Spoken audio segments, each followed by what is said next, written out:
Euskal Herrian aurkitutako elementu kimiko bakarra da wolframa. Ziur 8 datu hauek gustatuko zaizkizula. Elementu guztien artean fusio temperatura altuena duen metala da, 3222 gradu zentigrado. Temperatura altu horregatik erabili izan da bonbiletako aria egiteko, argia ematen baitu erregabe. Metalik gogorrenetako bat da, eta horregatik erabiltzen da asko industria militarrean, suntsitzeko zein babesteko. Lehen eta Bigarren Mundu Gerran, aliantza ugari wolframa lortzeko egin ziren. Alemaniar general batek esan zuen, gizakiarentzat odola nola, zela wolframa.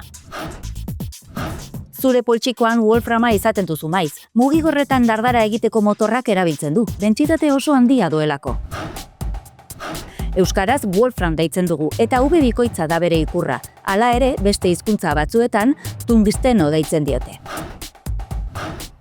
Fausto eta Juan Jose Eluiar anaiek isolatu zuten lehen aldiz Bergarako errege mintegian, euskal ilustrazioaren gune garrantzitsua zena.